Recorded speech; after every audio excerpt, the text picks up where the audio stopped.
Tonight on Joy News Prime, he was shot as we prepared to organize a birthday party for him. He's been charged murder. So he has been now remanded into police custody to enable us complete with our investigation. We'll hear from mother of 9-year-old boy killed by live ammunition fired during purification rites at the Wutu Ewubia Festival. Also tonight, over 109,000 girls between the ages of 10 and 14 pregnant after the 10-month COVID-19 school shutdown. And I want to go back to school again. So they said that will help me to go to the school. And I thank them once again. And I want to tell my people they should take care of themselves. Also tonight, majority of Ghanaians sampled in the survey say they are not confident in the ability of the Akufo-Addo administration to protect financial resources and curb corruption in the next 4 years.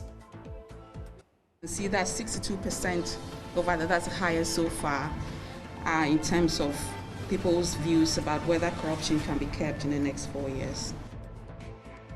We'll bring you details of a post-election research outcome conducted by the Center for Democratic Development, including why respondents think that votes for the president were reduced last year. Later in business, energy consultant describes suit filed by Italian oil and gas firm Eni against Ghana to challenge a directive on unitization with Springfield as a bad precedent. Entirely good for our upstream industry as a whole. So what I'm trying to say is that this will impact actually, if our upstream portfolio directly or indirectly. My name is Herdsmen and Joy News Prime is coming to you live from our Fanofa studios at Kokomlimle here in Accra. We are on your digital TV because you are free to air. DSTV channel 421, Go TV 144. This is your home of independent, fearless, credible and impactful journalism. Stay tuned in.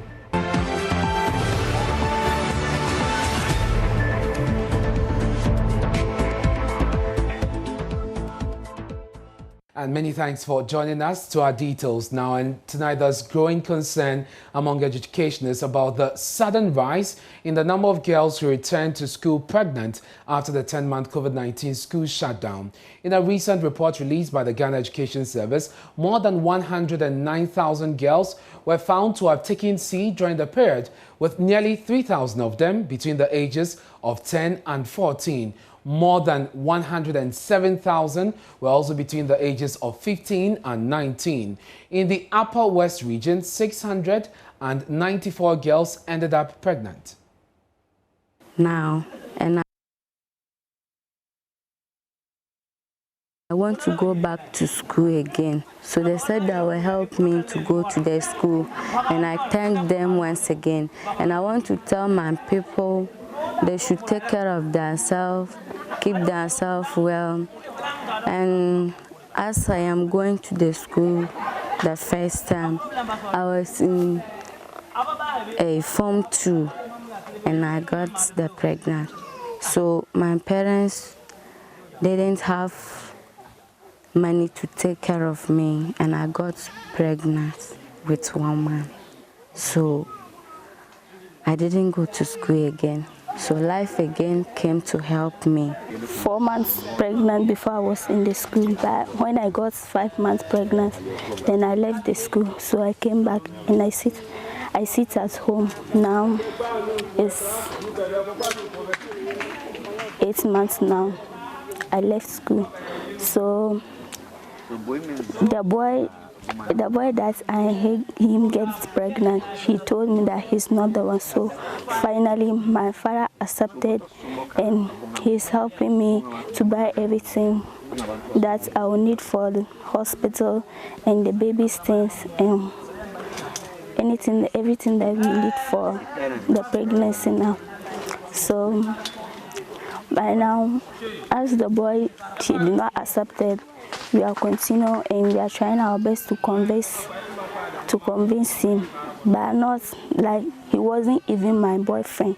He forced me, and that was my first time too. So we try our best, but she did not accept it.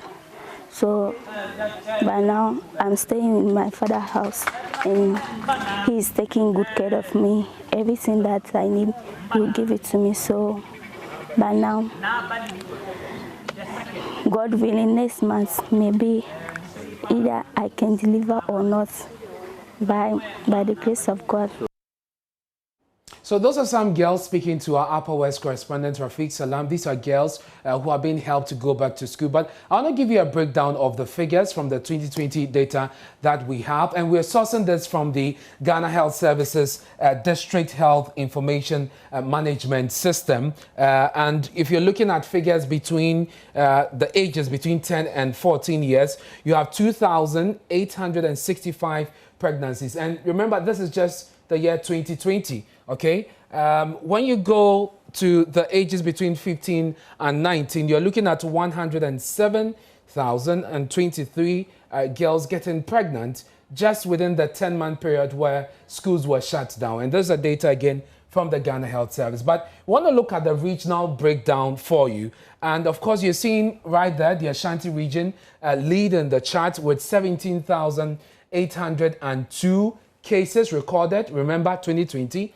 The eastern region, we have 10,865. The central region comes close with 10,301. And this is quite interesting because previously we've seen the central region leading in cases of teenage pregnancy. And so there seems to be a drop, however significantly huge the figure is.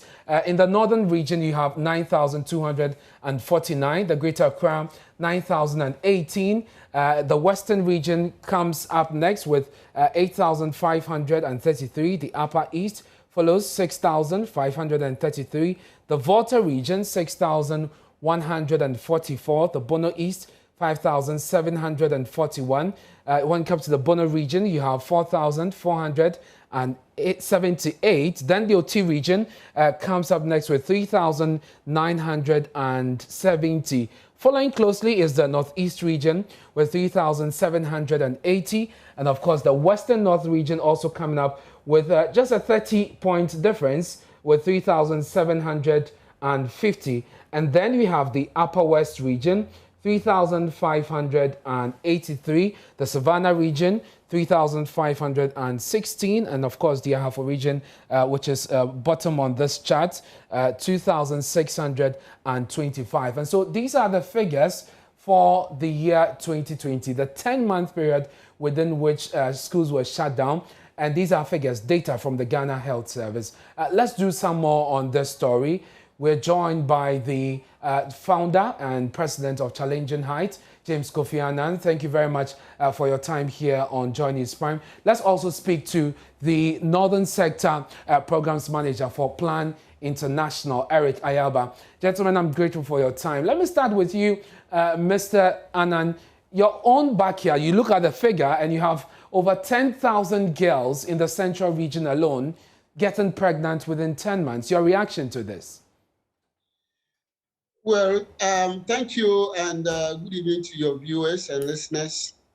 I think these figures are very worrying, and it's an indication of some of the challenges that women, especially girls, face all the time in the midst of crisis.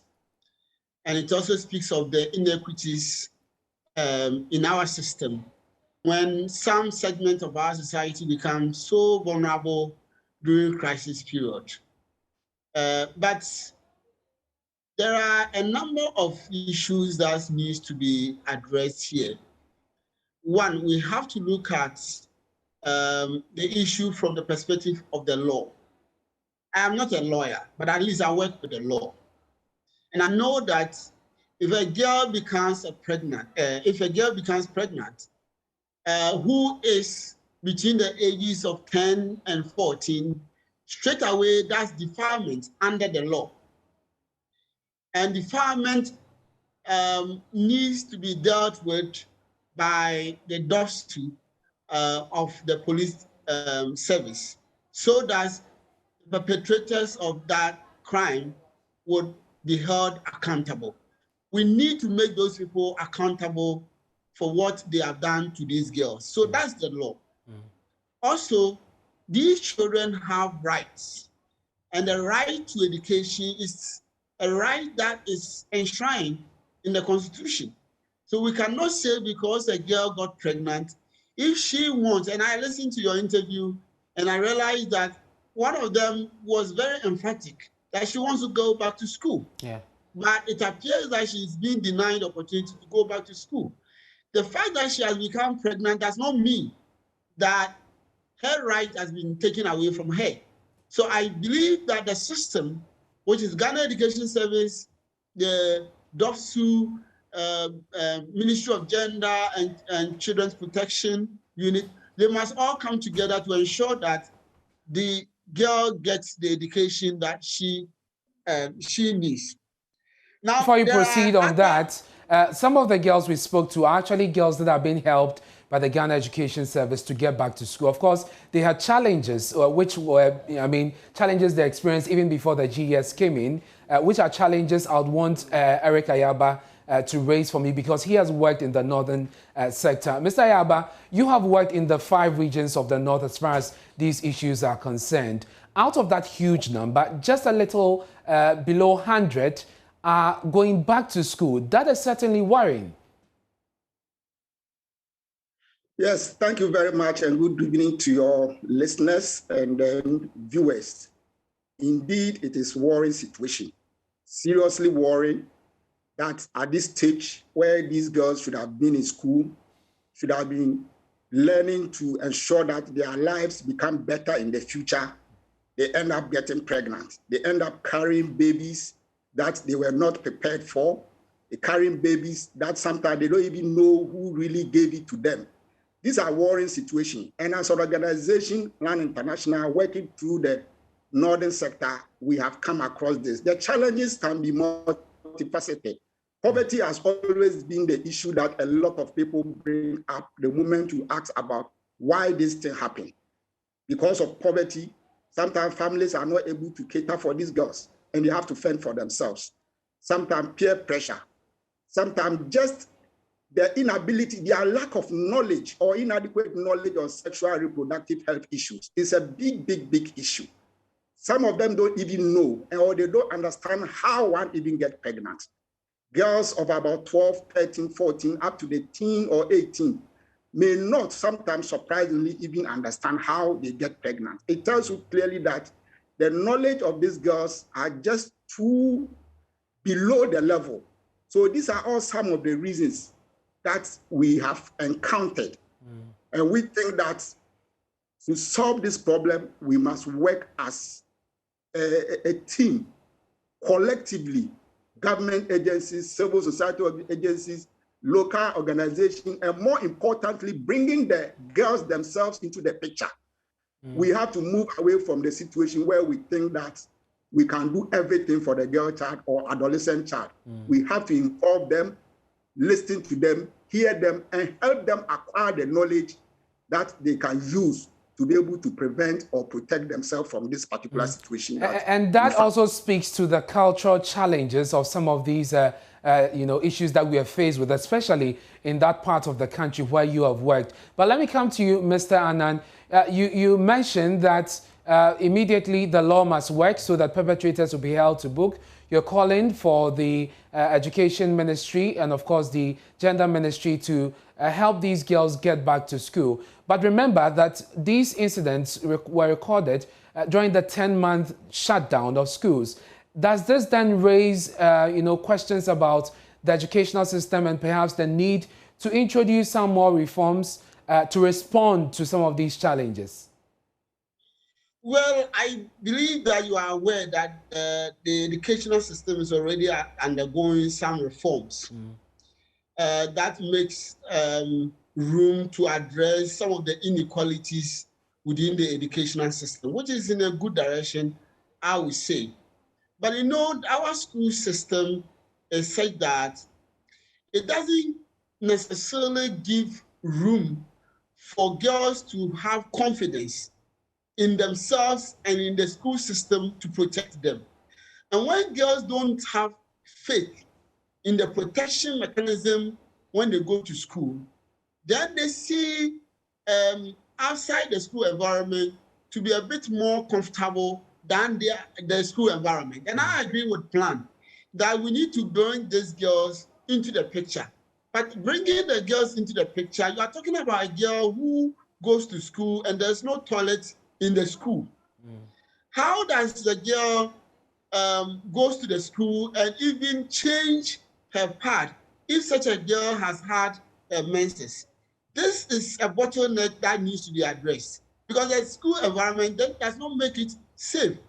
The cultural nuances of corporal punishment, of men hegemony in society also makes it very difficult for girls to say no, or even for girls to report some of these abuses to higher hierarchies because they fear that if they should report, they could be branded as being bad girls, or they could even be punished for so doing.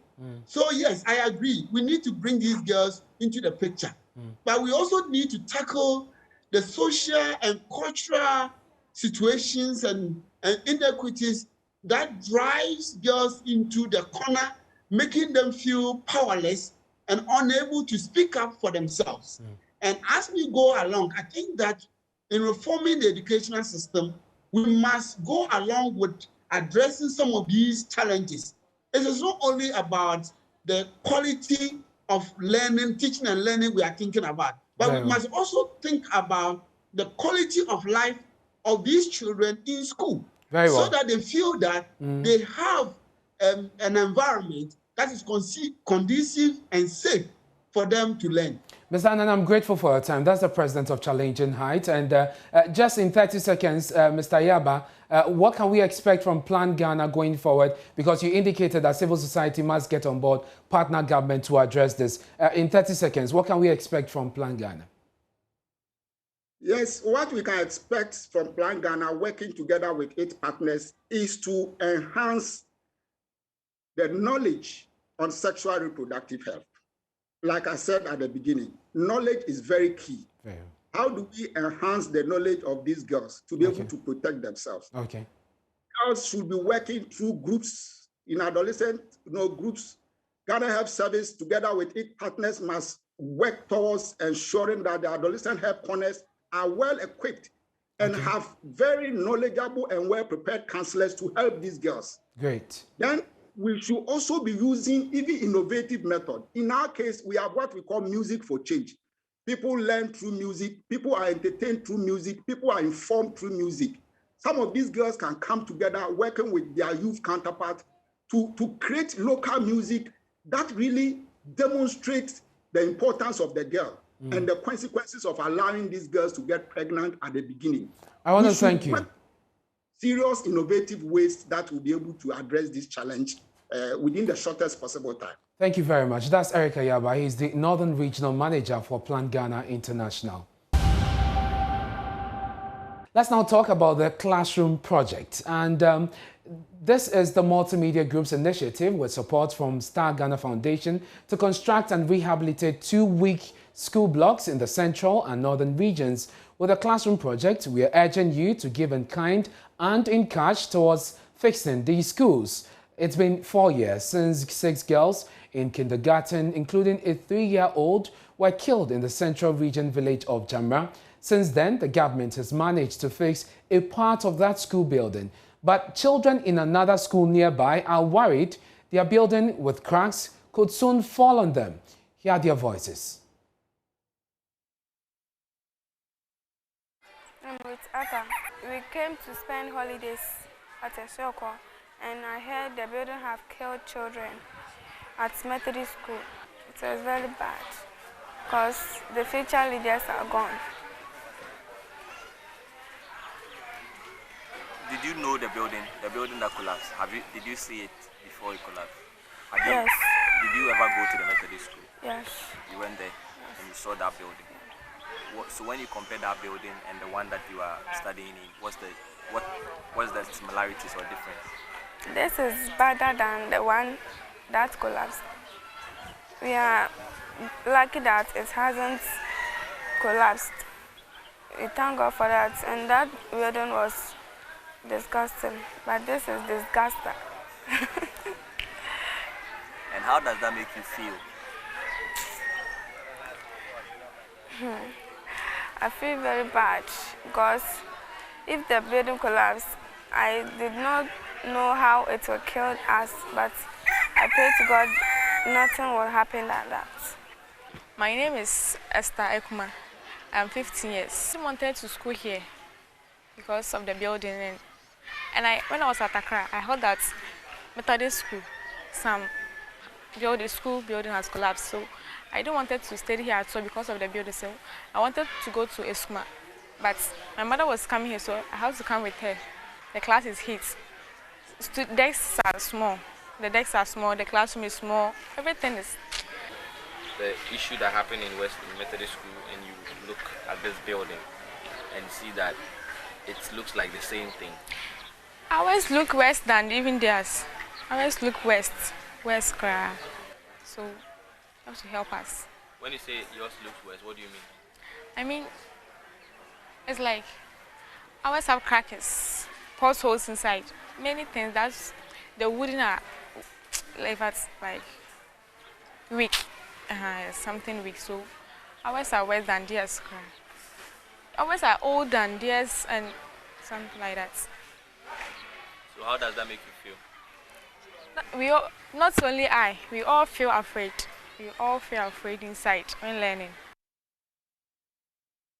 So that right there is the rationale behind the classroom project. You don't want to wait to be told the bad news when you can prevent it from happening now. Hashtag Give for Change on the classroom project, and you can see on your screens for all your support and assistance, you can use the Momo transaction, and that should go to 059 3038 832, and of course that is Joy FM, or the Access Bank account number 009010105491, Castle Road branch, and the branch code is 009, and of course the SWIFT code is on your screen, ABNGGHAC. So let's together help make a difference in the lives of the members of the Breman Jamra and Tolong communities. And you may also reach us at our front desk for further enquiries. Let's go on to Zoom now. We're joined by the head of Knowledge Management and Communication at the West African Civil Society Impact, Jim Chick, for more on this conversation. Thank you very much for your time here on Joy News Prime. Now, how does the Classroom Project emphasize the importance of voluntary giving and community development?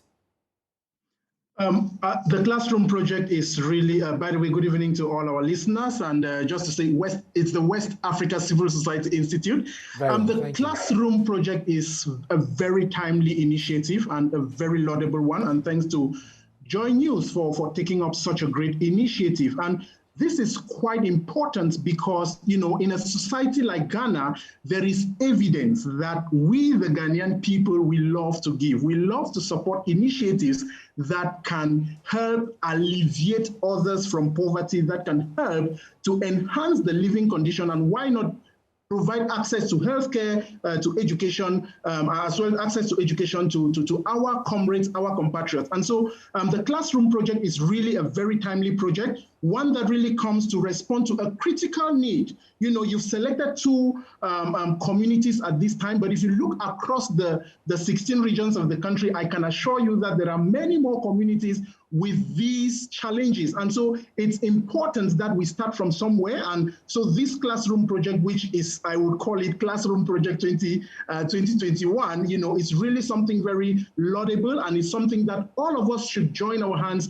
to ensure that we don't only give classrooms to these two communities, but we should work continuously to ensure that such an initiative is replicated across the national territory, because this is something that, of course, we will be proud of in some years to come. You could hear the little girl say that a future leader died when, you know, the classroom collapsed. And I felt very touched, because who knows, that could be that might have been the future Minister of Education who has passed on. So and Jim, I was just coming to that point, because you said this is a very crucial initiative to meet a critical need, and very timely at that.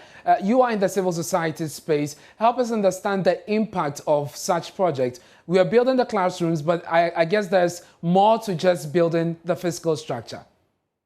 Indeed, there is more to just building the physical structure. One, building the physical structure actually helps to provide access, access to, I would call it quality education, because infrastructure contributes to, the elements that will help us provide quality education, to our kids. And, from some statistics that I gathered from Statista, as of 2019, about 35,000 primary school-age children were not enrolled in schools. There are several factors.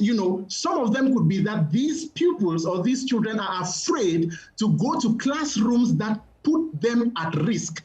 Others is that these classrooms do not exist. So you see, the magnitude of the problem is quite grave, and it's really, really very important that as civil society, as actors within the development space, so that's beyond civil society, so citizens in Ghana, we really come in to put in our little drops of water that can help us, to address the development challenges that plague our country. Jim, I'm grateful that you could join us. That's Jim Chase, who is with the West Africa Civil Society Institute. And look, together we can. We are ready to receive your generous donations to help save this country and our future.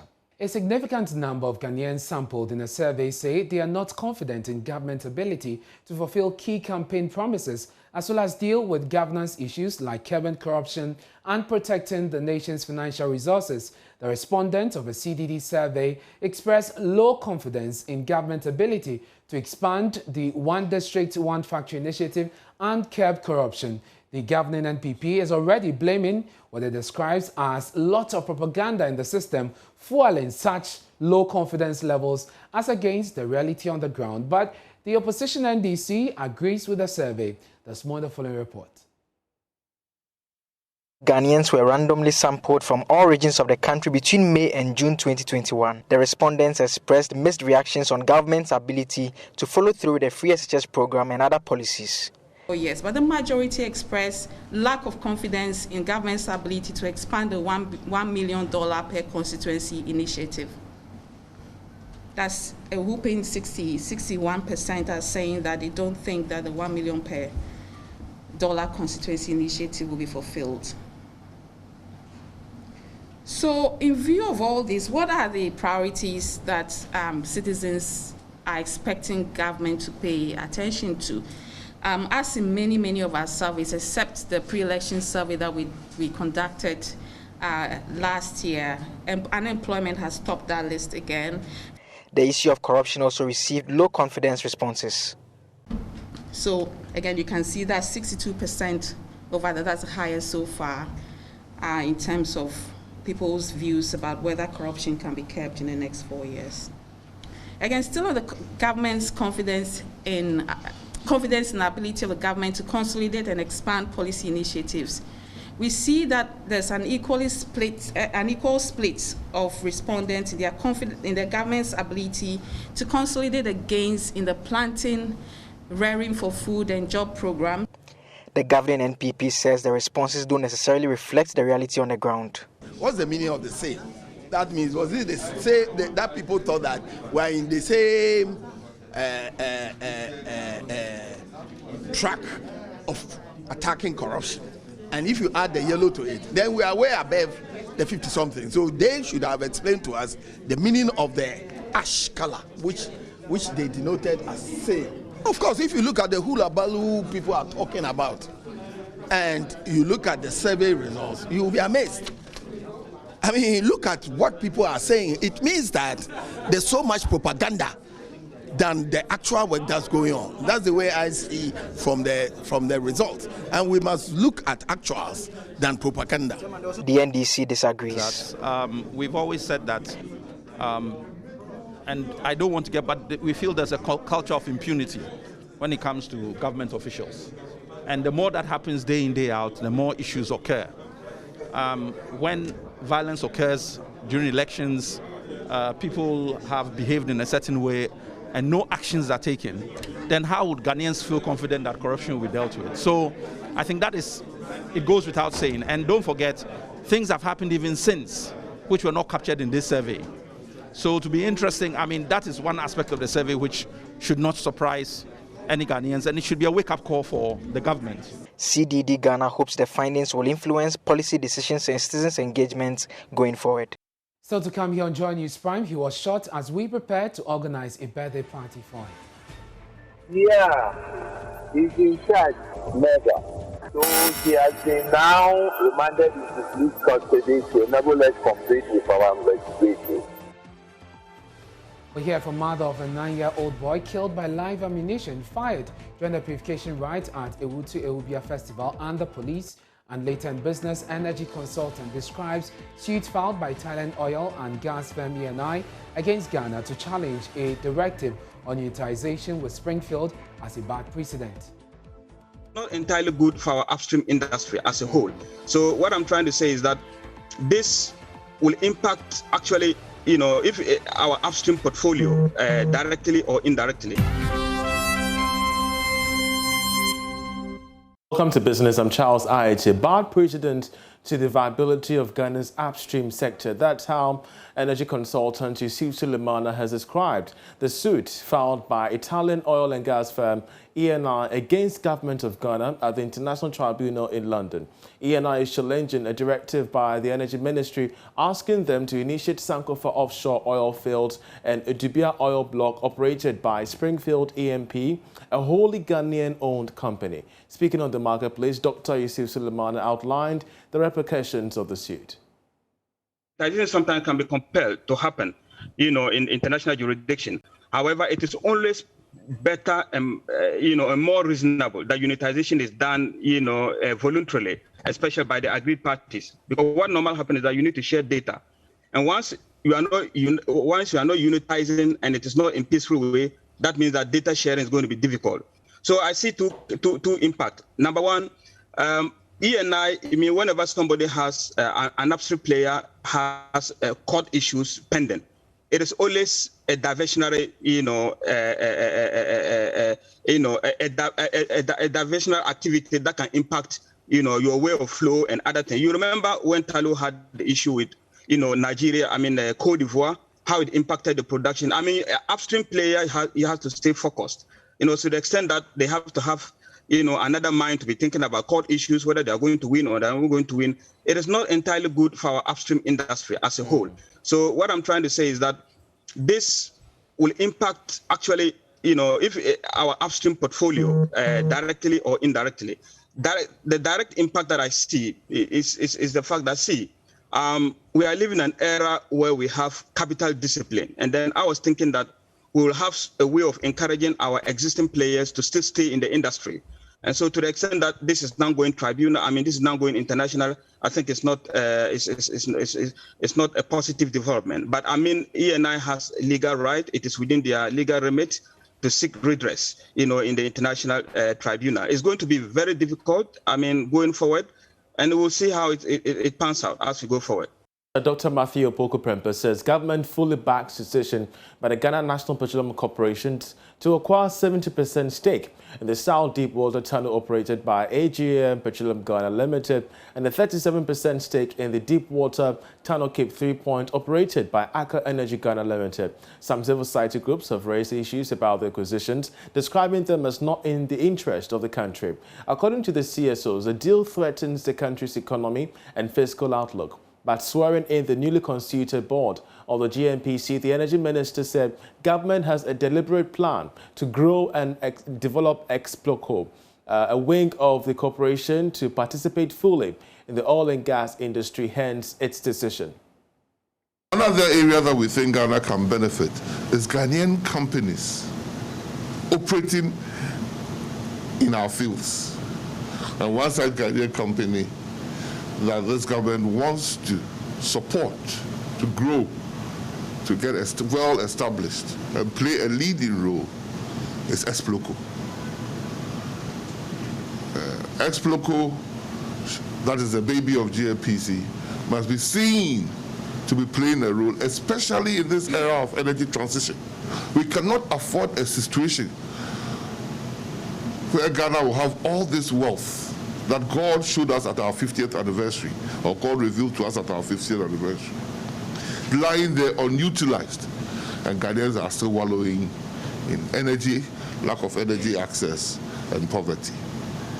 So this particular board sits at a critical juncture, whether we can stand up as a nation responsible and in charge of our own affairs, or we'll continue to look somewhere else to come and manage our affairs for us. I hope that you take it as a board more seriously in this local content. Local content from Ghanaians owning petroleum concessions in the country, participating in petroleum, in providing services in the petroleum industry in this country, and a whole lot of government should be the responsibility, paramount responsibility of GNPC. Well, the board chairman of the GNPC, Freddie Blaze, says the entity is very much aware of the challenges facing the industry and is working to fix them. I took notice and for what you charged us to do, that we should be very mindful of local content. We should be very mindful of social responsibility as well. And then, besides what we've been doing all this while, we must also ensure that this resource is shared by all of us as Ghanaians. I think that's exactly what we've been doing, and we continue to do that, maybe with more emphasis.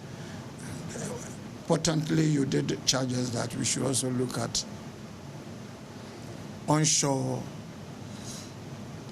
exploration, and indeed we've done a little seismic exploration, or what I would say, looking around to see what we have in the Volta Basin. But we indeed has to go on more, and then the role that Esproco should play, I think we are going to take it seriously.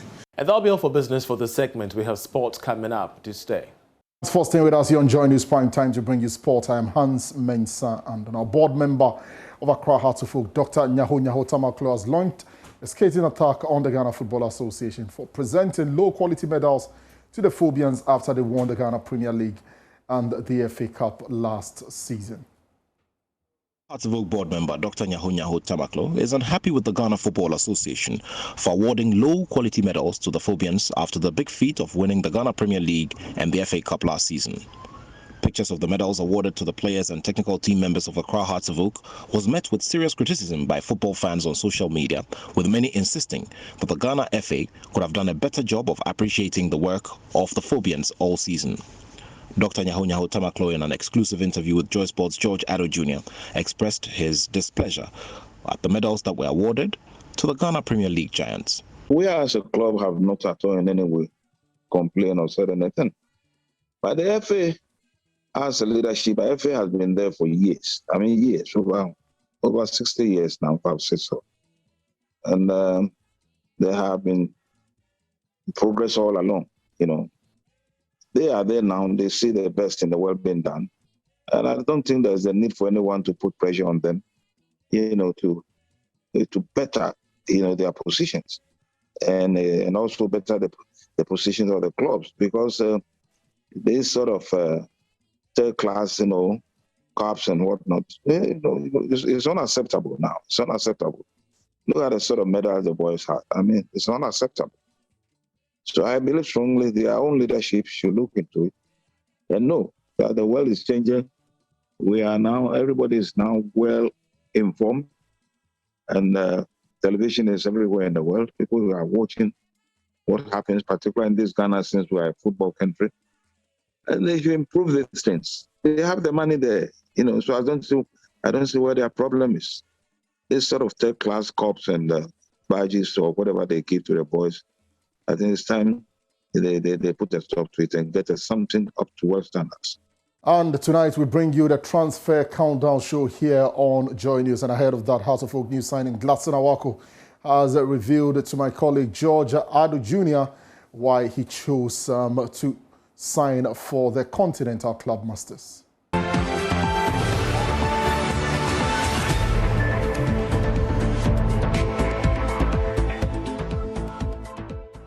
Many thanks for staying with us here on Joy News Prime. Inadequate furniture and dilapidated school building are what greets you When you enter most schools in the Wa East district of the Upper West region, now many of the pupils sit and write on rough, dusty, bare floors, whilst the few lucky ones who have dual decks have more than the number required to sit on them.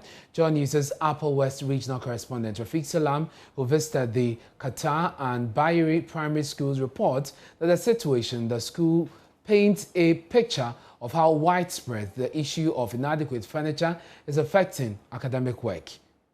Almost all basic schools in the Wa East district of the Upper West region are challenged with the issue of inadequate furniture in their various schools. The pupils sit on the bare floor. The few lucky ones who have dual decks have more than the required number of pupils sitting on them. Some of them sit while using their hands to support the furniture. Teaching at Qatar and Bayeri primary schools in the districts are frightening and terrible as pupils sit on the bare floor and others lying prostrate to write and learn. This is Qatar DA primary school with a total population pegged around 222. The school building is in deplorable state as it has never seen any form of renovation since its establishment. Inside this building, the floor cement is worn out and the pupils sit on the rough, dirty concrete floor to learn. Due to the deplorable nature of the school, the staff common room is now a death trap. As a result, the staff have no option than to sit under trees. All pupils we interacted with have one statement, which is unison. My name is Rebecca. I am class 3. We don't have furniture to sit. My name is Elizabeth. I am class 3. We don't have furniture to sit. The PTA chairman of Qatar Primary School, Adam Jatekeleu, lamented how bad they feel when they come to see their children sitting on the bare floor to learn. You can see how the place is. And this is how the children manage to learn.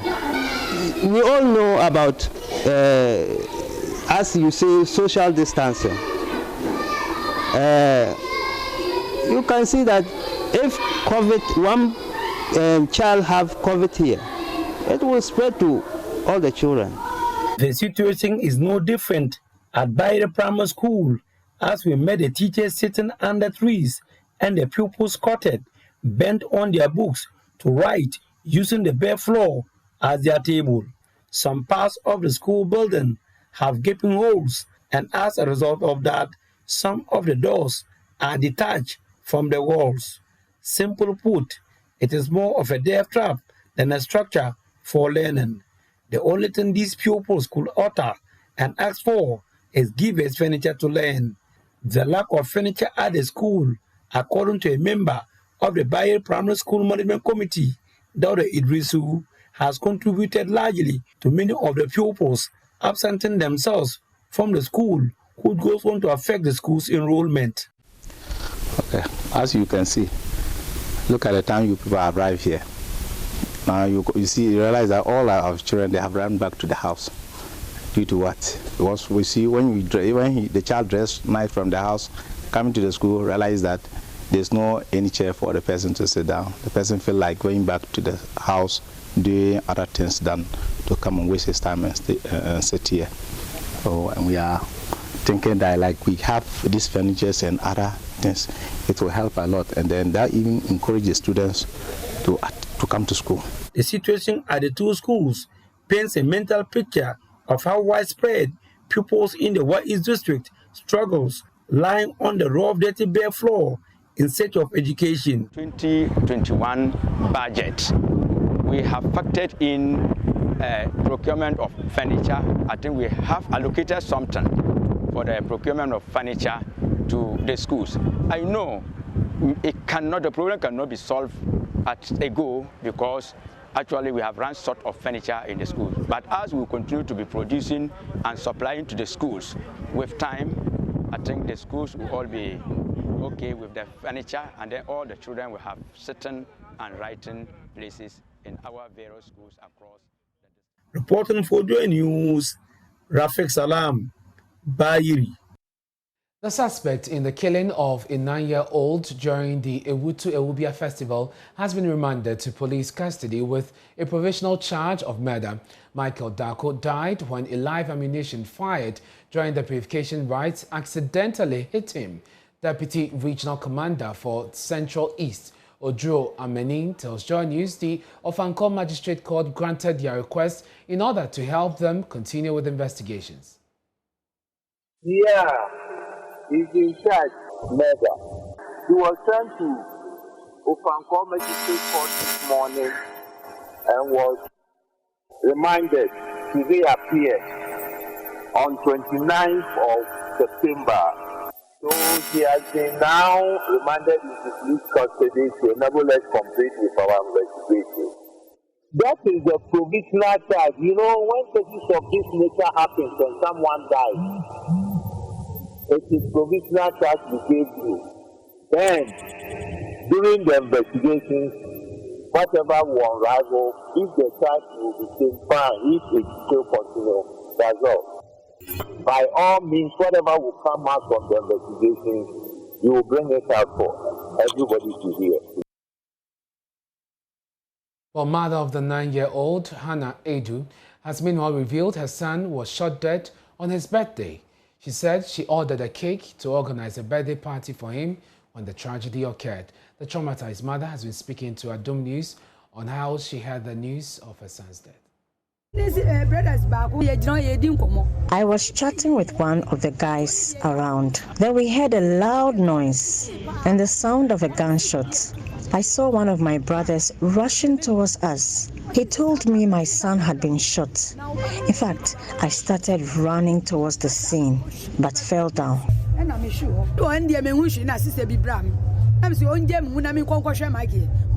Someone tried to restrain me, but I resisted because I wanted to see my son. When I got there, my son lay on the floor with his hands in his pockets, his head turned away. Today is his birthday. I got new shoes for him, but he never wore them. He would have been 9 years old today. He wanted me to buy him a necklace.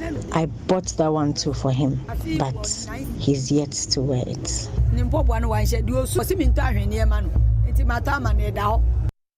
2 others were also injured in that incident. The District Chief Executive for Ewutu Senya West District, Stephen Kwame Kwei, tells Joy News DISEC will take a decision on the future use of live ammunition. It could have happened to any of us, even the chiefs or the paramount chief, with this live bullet. So measures will be put in place per the advice from the DISEC, the commanders, the technical advice that would give us. That is how we go back. So these are some of the wake-up calls that will quickly pick it, the intel, and then address it accordingly with the stakeholders, the traditional authority. Well, let's go on to the phone lines. We're joined by the District Chief Executive, Mr. Kwame Kwei. Thank you so much for your time here on Joy News Prime. Has MUSEC taken a decision on this matter already? Have you taken a definite decision on this issue? Hello, Mr. Kwei. Yes, madam. Yes. Yes, thank you very much for joining us here on Joy News Prime. We know that DISEC was going to take a decision on the use of live ammunition during such festivals. You went into a meeting. Want to know if a decision has already been made on this? Thank you very much for having me. As I said yesterday, they are still on the celebration. The celebration will end on Thursday. I made it clear that from what has happened, the DISEC will take decision on it and then invite traditional authorities, that is the traditional council, and the stakeholders, to look at it. Because we all know that it's a cultural tradition. But all that we know, previously, they used a gunpowder thing to do. That has no effect. Today, you see people with live ammunition and other things when they are performing their rituals. So we are of the view that when we meet, we really look at it. Because what happened, it could happen to any of us. if it was accidental, it means that be it a minister, be it a pastor, be it whoever was there, will have died. So we need to come on board to address those issues. Again, it shouldn't be only a Hutu singer.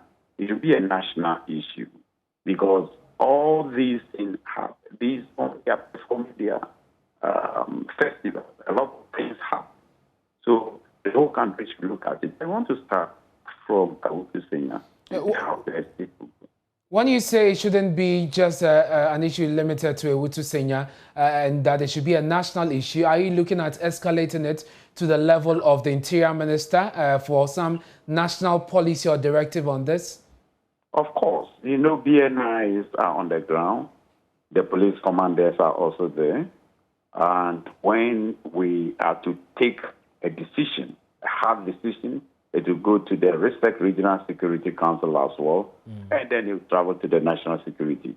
So when they realize indeed what has happened, if care is not taken or proactive measures are not taken, tomorrow it will take to different things. Then they will look at it. So that is why I'm saying that we, the assembly, which is the District Assembly, will take the decision and then forward it to the top for approval. You mentioned that in the past they had used gunpowders, with locally manufactured, arms. Since when did such live ammunition and, when did we witness the change? Is it just this year or it's persisted for some time now? I think this year, even if it had not happened, because we are not there when the whole thing occurred. Okay. It's like traditional authorities doing their rituals and etc. So we're not there. So until this happened, we got to know that indeed they are using live bullets, which is very, very risky for us. What is the security situation in the town as we speak, in your district? Oh, it's relatively calm. The issue wasn't a clash. It was accidental, the investigation. So it wasn't a clash. So the security situation is very calm. In fact, calls were coming even this morning. The police came with their vehicles through the town with a BN9 to, in fact, investigate the matter, pick intel, but there's nothing like that. It was an accidental. So if you are outside, you think that there was a clash. No, it wasn't a clash. Very well. Accidental. And have you been in touch with the affected family, especially the mother who said she lost a son on his birthday? Immediately I heard the news, I moved there with my assembly members, one government appointee and an elected member, and some of my colleagues, and mourned with the mother at the place to console her. So we were there yesterday. Very well. And I want to thank you for your time. That's Kwame Kwe, the DCE for Ewutu Senior West, joining us with some update on that very sad story there in the district which occurred during the festival. Away from that, there were delays at some centers in Accra today as officials resorted to manual data entry for persons receiving their second dose of the AstraZeneca vaccine. The exercise is taking place in all 16 regions of the country for persons who took their first jabs in March. Patronage was high, but officials struggled to cope with the numbers as data entry servers failed to respond for most of the time. My colleague Judith Autry-Tando visited some centers in Accra and now reports. The Malamata Polyclinic was one of the most patronized centers we visited. Vaccination started on a good note at the center. However, around noon, they faced some technical problems with their registration server. This caused the delay in registration as persons who had gathered to get inoculated had to wait for about an hour. Although the delay was quite agitating, the people were generally understanding. Some of them spoke to Joy News. Also, the network challenge is everywhere. It's everywhere, so you just comport yourself with it. Even if you are using your phone, you find it difficult sometimes to operate it. So we just exercise patience and then wait for the right time. It's going well. It will soon get to our 10. Earlier in the day, however, we experienced some technical challenges, but now it's better. For me, I don't care even if it means I'll wait here till evening. I'll do it. Oh, I came in the morning, but a lot of people are here, so I just went back. So I just came in right now, but I think the line is now okay. Disease Control Officer at the Ayawaso Central Municipal Health Directorate, Emmanuel Akasireku, explained that the polyclinic began manual registration as a means to salvage the situation. So actually, we are working with an online application, and then it went off. So we resorted to manual work, putting the data into a manual system that we will later upload, but it wasn't long before the system came back, so everything is smoothly going on now. We visited the Entrance University Hospital, which also had its dose of challenges. Matilda Ambaka is a community nurse. So far, so good, but some of the challenges we've been having is most of the people didn't take the first jam here, but they come in, they walk in and they want you to attend to them, which you cannot do so. So you have to direct them to go to the previous place that they took the first jam. That has been our challenge so far. Today we've been able to vaccinate 10 people. Judith Awachitando, Joy News. To the northeast region now, because police in Wale in the West Mampisi municipality say they have declared war on armed robbers following a robbery incident last Saturday. The robbery attack, which occurred over the weekend, saw several passengers robbed at gunpoint by 3 armed men who had blocked a stretch of the Tamale-Bolga highway near Wale. People's money from everything. They took everything. You just take my everything. They take all my food, my food is all I got. But thank God, up a phone I can get it. Oh Jesus! Oh Jesus! More passing! No! Oh Jesus! No! It's not fair. You say that. It's been more than 15 minutes. More than that. More than 10 minutes.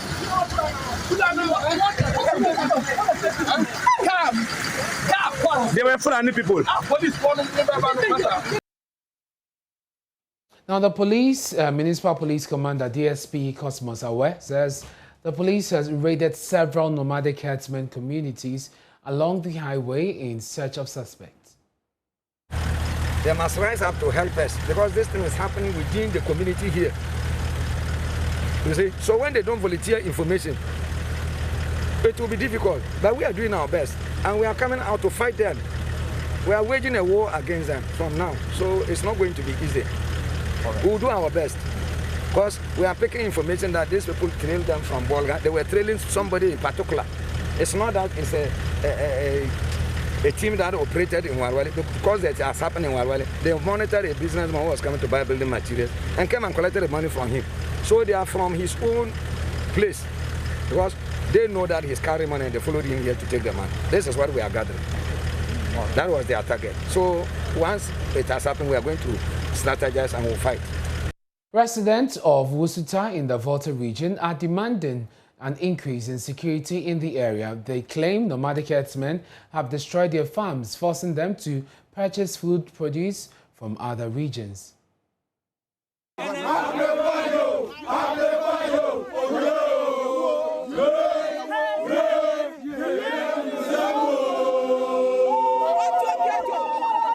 Those are chants of hundreds of residents of Wusuta in the North Dai district who have hit the street to protest against activities of nomadic herdsmen in the area. Residents who are predominantly farmers say hundreds of acres of farms have been destroyed by the herdsmen and their marauding cattle, making them poor. The aggrieved farmers who are threatening reprisals want government and the Inspector General of Police to address their concerns within a week, or they will take laws into their hands. Some of them have been speaking to Joy News. We have these cattle invasions, and in actual fact, most of our farms were destroyed. From 2017 till now, most of our farms were destroyed. Our yam farms, cassava farms, granite farms, maize farms, etc. We have tried severally to lodge complaint with authorities, but nothing has been attended or nothing has been done about it. And for that reason, we are inviting the media today to send our case far and near so that we can be heard and come to our rescue. A report was made to the Ghana Police Service at Vakbo, of which an arrest was made. The following day, the herdsmen were arrested. They were given bail. Now, when they came back, they continued their dubious act. Now, various questions were made, of which they claim. You see, when you go to the District Assembly, we have something we call the fee fixing resolution, where these rearers are supposed to pay based on the number of animals they have. And then they claim they have paid the district, therefore they have the right to do whatever that they wanted to do. The Environmental Protection Agency is asking patrons of hotel services to go along with their own bath towels. The agency believes this will be one sure way of reducing the risk of contracting the fast-spreading COVID-19 virus, which has so far killed more than 1,000 people here in the country and many more around the world. Director of Human Settlement Unit at the EPA, Cindy Badu, was speaking at a conference on tourism, COVID and the environment. Earth Rights and the Ghana Tourism Authority hosted the conference on tourism, COVID, and the environment on Wednesday at the Accra Tourist Information Center. Earth Rights invited him because we believe that tourism is sitting on a three-legged stool now, namely environment and COVID. One of the legs is on the threat, the other leg is a threat. And quality concerned minds are needed to remove these threats. The conference aimed to point out how to improve Ghana's tourism industry, especially with regard to the realities of the pandemic and the losses it has cost the tourism sector.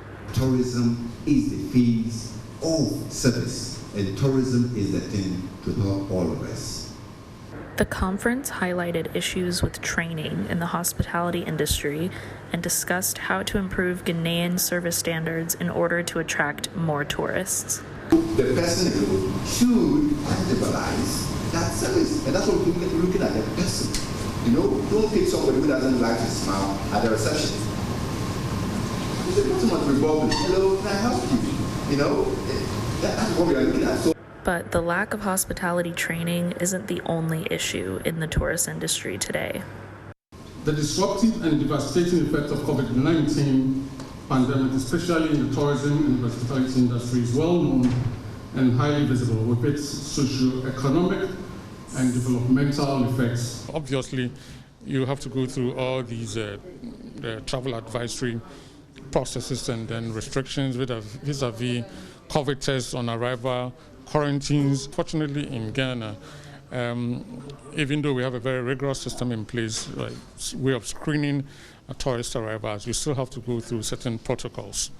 So that in itself also restricts tourist arrival. The Delta variant, one can't be so sure, and that's where, you know, somehow the citizen lose guard and then things go a bit off the mark. Mr. Kwesi Ayason also added that the Ghana Tourism Federation was having challenges to ensure that tourists adhered to COVID protocols, but they would soon lay out strategies that would ensure Ghana maintains its position as the top country when it comes to COVID management. This is Natalie Miking reporting for Joy News. Now, stakeholders in the artisanal fishery industry across the country are calling for a new approach in the fight against illegal, unreported and unregulated fishing in Ghana's fishing industry. According to them, the recent yellow card the European Commission issued to Ghana is a grave concern and should push the Ministry of Fisheries to devise a better approach in fighting the menace. At a news conference at Winneba, the canoe and gear owners indicated that they were directly affected by the decline in fish stock and would want the ministry to develop to succeed. They want the ministry to do something to help the situation, but want a holistic approach in tackling the issue. Here's a report filed by Richard Kojinako. The news conference by the Canoe and Fishing Gear Owners Association of Ghana centered on the illegal, unreported and unregulated fisheries activities and the ongoing operations to enforce the fisheries laws and regulations against it. Chairman of the Canoe and Fishing Gear Owners Association of Ghana, Nana Kweja, implored the Fisheries and Aquaculture Ministry and then the Fisheries Commission to try other innovative means of addressing the depletion fish stocks in Ghana. We have said earlier on, during the close season period, that the no IUU pronouncement by the ministry is a laudable one. We support it because business can no more be as usual. Our stocks are down and drastic measures has to be taken to address the problem. However, the absence of a comprehensive plan and strategies is not helpful in that regard. We have also said that over-reliance on enforcement is unsustainable. It is expensive. The challenges we are faced with is a wake-up call to relook at the approach to the fight against IUU fishing. There is the need for a comprehensive plan and strategies that focuses not only on enforcement and deterrence, but largely on compliance, which is cheaper and more sustainable. He indicated, as key stakeholders in the artisanal fisheries, they are highly concerned about the dying state of the artisanal fisheries in the country, coupled with a recent yellow card issued by the European Commission. We are highly concerned about the dying state of our fisheries. The recent yellow card placement by the EU Commission is equally of concern to us. It is an indication that we have not done much in combating IUU fishing. We have therefore mobilized ourselves as canoe and gear owners to effectively participate in the governance and management of our fisheries, thereby contributing to the effort by Ministry of Fisheries and Aquaculture Development and the Fisheries Commission towards halting and reversing the decline in our fisheries and rebuilding our stocks. The Canoe and Fishing Gear Owners Association of Ghana is calling on the Ministry of Fisheries and Aquaculture Development and the Fisheries Ministry to institute quarterly meetings with them as a platform for engagement. Richard Kwejenya, Joy News, Cape Coast. In other stories, the chiefs and people of Asiwa in the Bosomfrao district are asking for the construction of a hospital to help meet the health needs of the increasing population. The health center at the district capital, Asiwa, serves a large population but do not have the capacity to admit patients. The chief of Asiwa, Nana Osubrimpon III, said land reserved for many years for a hospital project has been encroached. The Asiwa Health Center, built years ago, has seen no expansion to meet the needs of the current population. Residents bemoan the facility's low capacity. Any serious ailment can badly affect patients because our clinic is only a mini clinic. There is no facility for admitting patients for days. I was 24 hours here. The clinic is virtually empty almost every time. Patients are always referred to larger hospitals in other towns.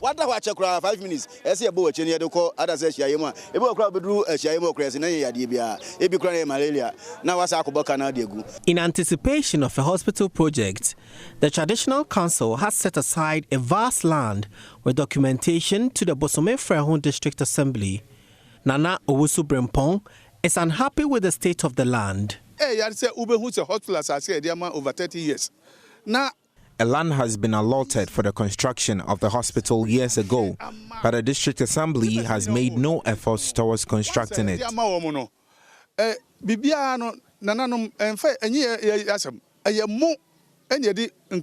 All necessary documents to the land has been handed over.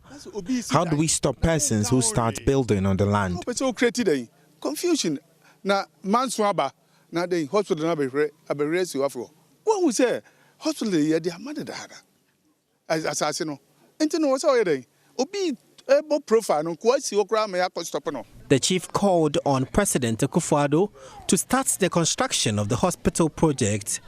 First no na nkro ni nyina no. Clinic no. Hono na no mo ba.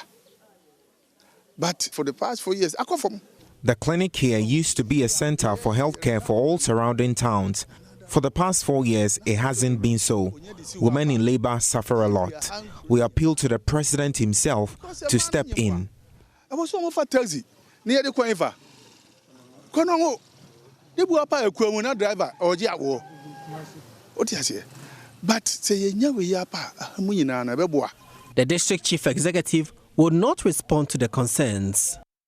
This is Johnny's Prime with me, Ernest Minnie. We're taking a break. We have more business and sports for you after this. Don't go away.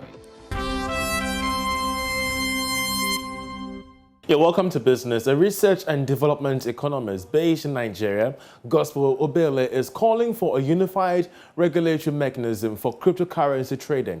This, he says, could complement an African digital currency if well implemented. As the volume of cryptocurrency transactions burst in the sub-region, respective economies are piloting national digital currencies under some strict regulations. Speaking on the marketplace on Joy News Channel, Gospel Obele intimated that a mainstream digital currency comes in handy.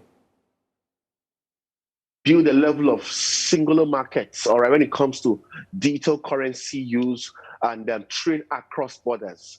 And this is a major philosophy upon which the AFCFTA hinged on, facilitating trade across borders within and outside within the African economy to a large extent. Now, one of the major issues that the AFCFTA also present is the potential opportunity for a singular currency, all right, in the African market, just like you have the euro for the Eurozone.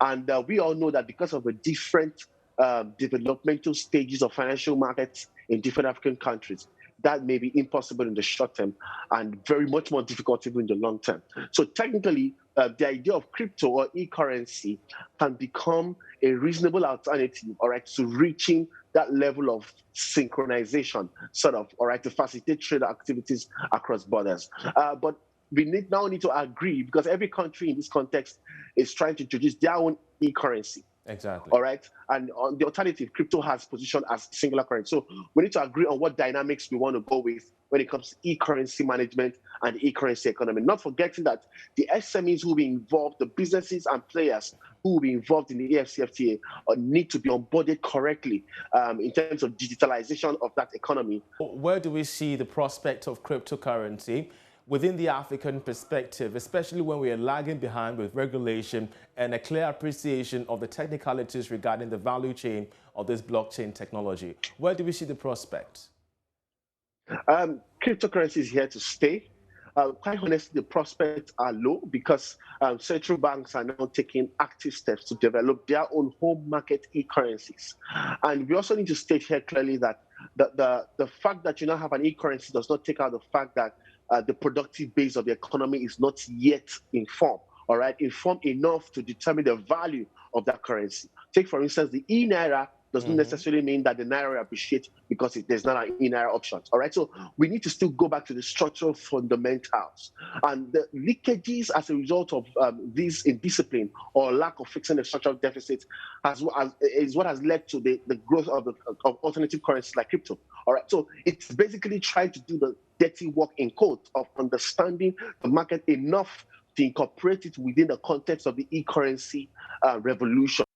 Well, there are calls to adapt indigenous digital solutions to trade under the Continental Free Trade, heralded the maiden Africa Digital Conference organized by ADA Consultancies. Now, the conference, which had its theme, the Digital Challenge, Africa's Opportunity, and after saw stakeholders including the Ministry of Communications, as well as the Ghana Standards Authority, players in the IT and trade sector participate. We have more in this report. Speaking at the conference, Deputy Minister of Communications and Digitalization, Amapomo Boateng, said indigenous solutions are crucial for the success of cross-border trade and payment systems, as well as the delivery of equitable social services to people across socio-economic boundaries. She added that there is the need to systematically create opportunities for homegrown startups in the space.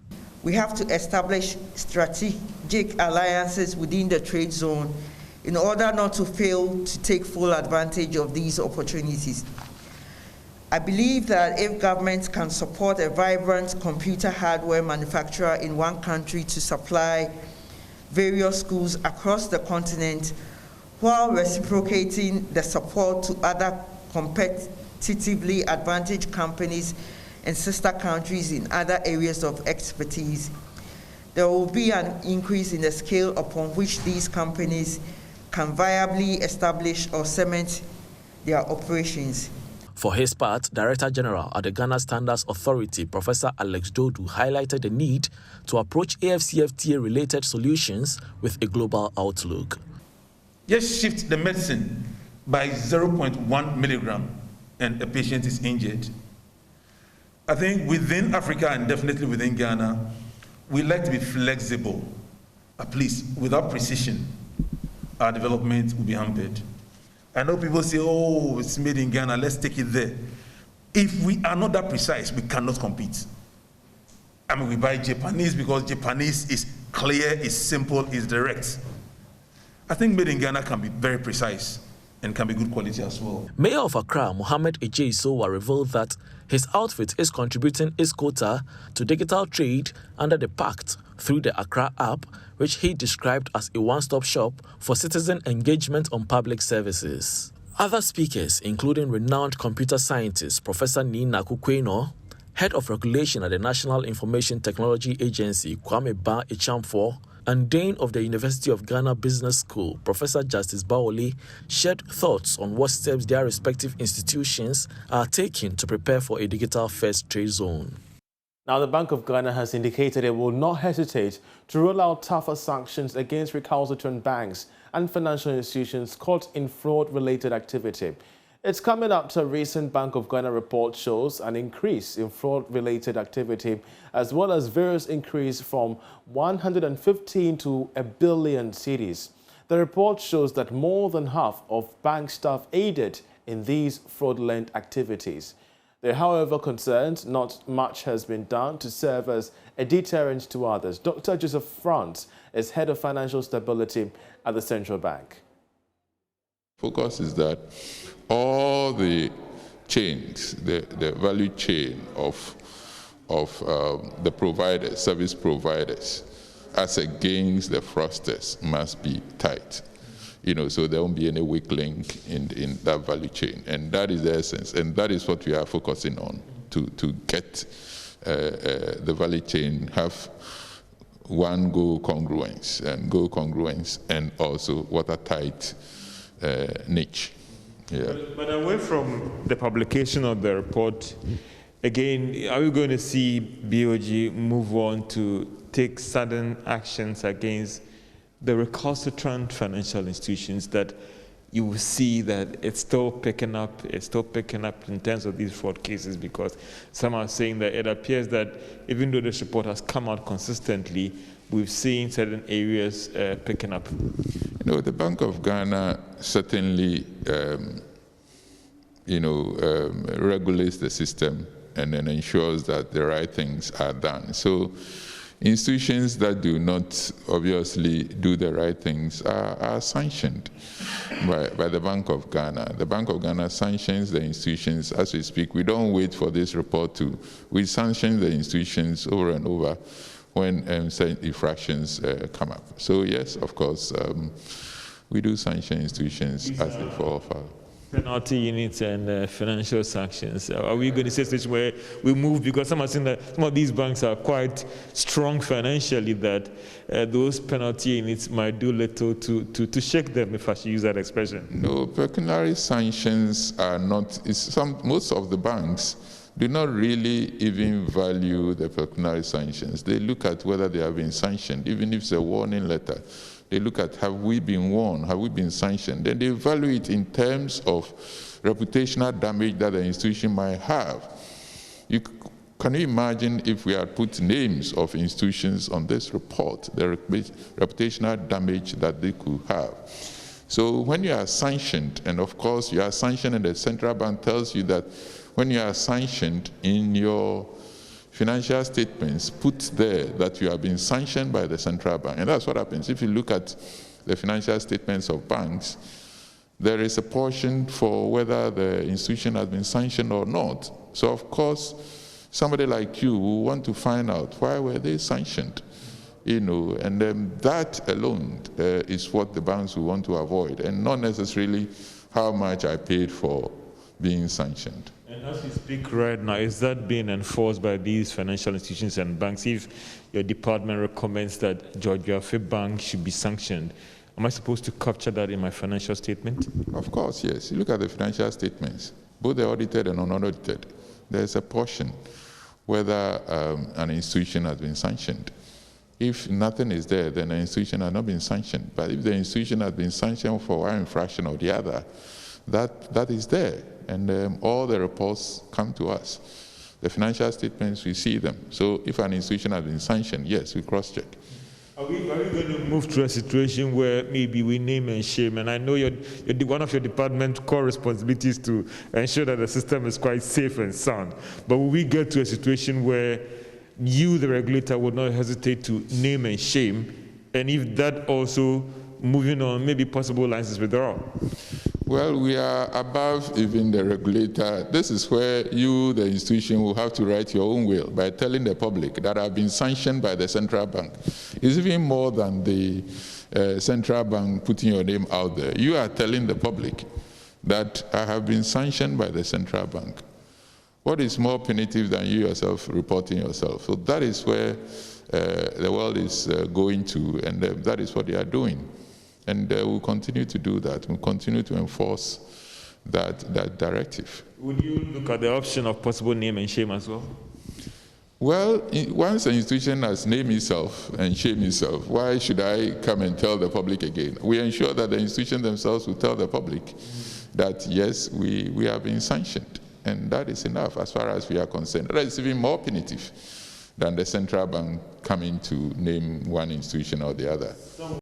Well, that'll be it for business, but we'll have a summary of international business news, after which we do have sports to stay.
Welcome back to Sports here on Joy News Prime. I'm Hans Mensah, and our Asante Kotoko Sporting Club is 86 years today. The Kumasi-based club is one of the biggest clubs in the country and on the continent after winning 24 league titles, 9 FA Cups and 2 CAF Champions League titles.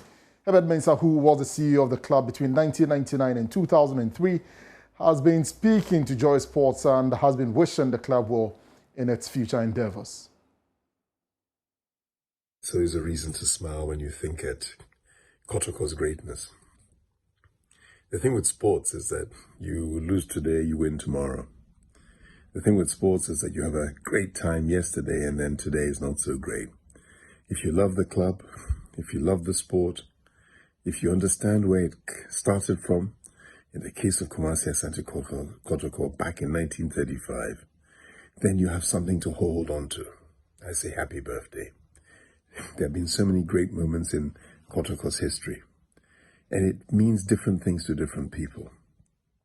I always try to separate myself, even though I am a supporter, understanding that to be a supporter is one thing, and to be an administrator is another thing completely different.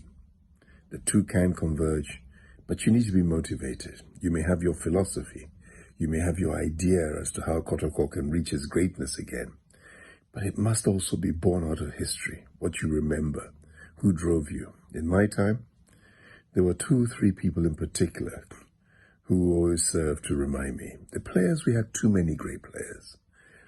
And you could actually close your eyes and think about some of their greatness, the things that they did. The matches against El Ali, against Hearts of Oak, against other African giants over the decades that established the folklore that is Kumasi Asante Kotoko. So the players, it would take too long to go through all of them. But the administrators, the temporary custodians at the time, and I remember getting involved with Kotoko and being spoken to by very eminent people in Ghana today, at the time, just reminding me of the history. We say happy birthday to Kumasi Asante Kotoko. Now, ahead of tonight's transfer countdown show here on the Joy News channel, my colleague Asari Bediako takes a look at the top 10 transfers so far. Until last year, it seemed implausible that the world's greatest ever player will leave the club with whom he has spent his entire career. However, with FC Barcelona's finances in shambles, PSG became the de facto destination for Lionel Messi after his contract expired, mainly because the Ligue A side was the only club who could afford his wages. The pool of former teammate Neymar also made the Parisian outfit an attractive option for the Argentine, while he was also keen to work under compatriot Mauricio Pochettino. In the French capital, Messi will now head arguably the most devastating front three in football history with Neymar and Mbappe. Messi is not the only football star who has made a move. His chief rival, Cristiano Ronaldo, has returned to Manchester United after getting frustrated with life at Juventus. Ronaldo scored 118 goals in 292 games during his first spell with United between 2003 and 2009. United's rivals, Manchester City, were offered the chance to sign the 36-year-old striker and considered making a move, but the former Premier League champions pulled out of the negotiations. And it took Romelu Lukaku just 50 minutes on his second Chelsea debut to show why the club paid a record fee to re-sign him a decade after he first joined. Though his goal against Arsenal was a simple finish, his performance was domineering. He bullied Ghana's defender Pablo Mari so much that the former England defender Rio Ferdinand described it as like a sixth former playing against first years. It was an ominous sign of things to come from the big man from Belgium. Romelu Lukaku's former club, Manchester United, 50 million euros for French defender Raphael Varane. Arsenal's pursuit of Ben White caused puzzlement among some supporters. For a side with the third best defensive record in the Premier League last season, wouldn't £50 million be better spent elsewhere? But for Mikel Arteta, like many coaches in the modern game, a central defender's remit is not simply to keep the ball out of his own net, it is to move it upfield as accurately and effectively as possible. Aside from Lionel Messi, no player across Europe's top 5 leagues produced more assists than Jadon Sancho over the last 3 seasons. With speed, balance, and footwork in abundance, Sancho will undoubtedly be causing all sorts of trouble for Premier League defenders this year. The world's best attacking right back by some margin, Achraf Hakimi, is already thriving at PSG, and it looks like he's developing a brilliant partnership with Kylian Mbappe, who recently referred to him as his brother in an Instagram post. And at $139 million, Jack Grealish became the most expensive English player of all time when he signed for Manchester City this summer. One of the Premier League's brightest stars over the last 2 seasons, the 25-year-old will now showcase his skills among the best players in the league, which will undoubtedly only see his own game go from strength to strength. Sergio Ramos is perhaps the most essential of the bunch for Ligue A side PSG. For all his goal-scoring prowess, his defense, especially last season after the departure of Thiago Silva, has been a huge weak point. One of the stars of Euro 2020, Gianluigi Donnarumma, didn't concede a single goal to help Italy cruise out of the group stages. He then made vital saves in penalty shootouts in both the semi-final and final as Roberto Mancini's side were crowned champions.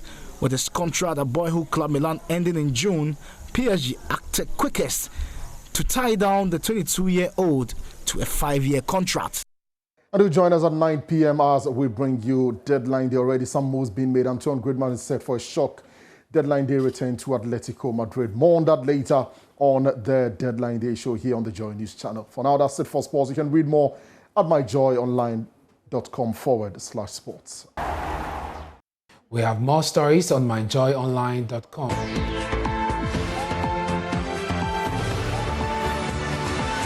Hi, this is Lexus Bill, host of Drive Time on Joy 99.7 FM. Listen, you don't have to worry if you miss Drive Time or Personality Profile. It's going to be live on our podcast page. Just log on to www.myjoyonline.com/podcast. You can listen to Drive Time, Personality Profile, and any other of your favorite shows on Joy FM on that page. You don't have to miss a show at all.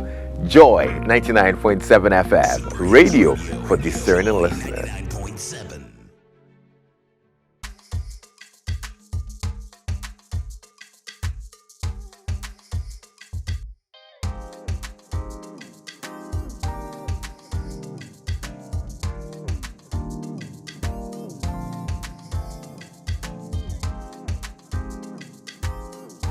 Up close on Reason is Jesus.